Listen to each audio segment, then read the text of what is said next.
சொந்த வேலையா இருந்தாலும் சரி, நம்ம வெளியில வேலைக்கு போனாலும் சரி, டைமிங்கிறது கரெக்டா இருக்கணும். கொஞ்சம் முன்ன பின்ன ஆனாலும் பிரச்சனை தான் வரும். அதுவும் எனக்கு சந்திராஷ்டமம் வந்துட்டா போதும். இன்னைக்குன்னு பார்த்து எனக்கு சந்திராஷ்டமம் வந்துச்சா, காலைல வெந்நீர் ஊத்தாத குறை தான். படபடன்னு தான் நின்னுட்டு இருந்தேன். இன்னைக்கு 2வது வாரம் தை வெள்ளி இல்லையா? போன வாரம் தான் நம்ம மாட்டுப் பொங்கல் ஆயிடுச்சு. நான்வெஜ் சமைச்சிட்டு இருந்தோம். அதனால இந்த வாரம் கொஞ்சம் வீடு வாசல்லாம் சுத்தம் பண்ணிட்டு ரெடியாகி வந்து சமைக்கிறதுக்கு லேட் ஆயிடுச்சு. சமையல் என்ன இன்னைக்கு வெள்ளிக்கிழமைங்கிறதுனால சாம்பார் வச்சுட்டு தொட்டுக்க எதுவுமே செய்யல. காலிஃப்ளவர் தான் இருந்துச்சு. அது 65 போலனா அதுவும் மணி ஆயிடும். அதனால சாப்பிட வரும்போது அப்பளம் பொரிச்சுக்கலான்னு பாப்பாவுக்கு வந்து கொஞ்சம் ஓலப்பக்கடா இருந்தது. அதை வந்து லஞ்ச் பேக் பண்ணி கொடுத்துட்டு சமைச்சுக்கிட்டே இடையில கொஞ்சம் கேப்பக்களி கொஞ்சமா கரைக்காம வச்சிருந்தேன். அதை அப்படியே வெங்காயம் பச்சை மிளகாய் எல்லாம் போட்டு தயிர் ஊத்தி கரைச்சி அதையும் குடிச்சிட்டு கம்பெனிக்கு அடுப்ப டீயை வச்சேன். அதுவுமே ஒரு பக்கம் கொதிச்சுட்டு சாதம் சாம்பார் எல்லாம் ரெடி ஆயிட்டு அதெல்லாம் எடுத்து பேக் பண்ணி வச்சுட்டு கிளம்பிட்டேன்.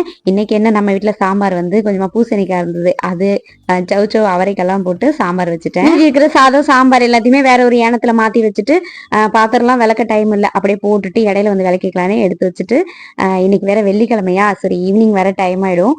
அதனால காலையிலேயே நம்ம ஒரு குட்டி பூஜையை போட்டுடலான்னு சாமியும் கும்பிட்டுட்டு கிளம்பியாச்சு. Okay friends, by.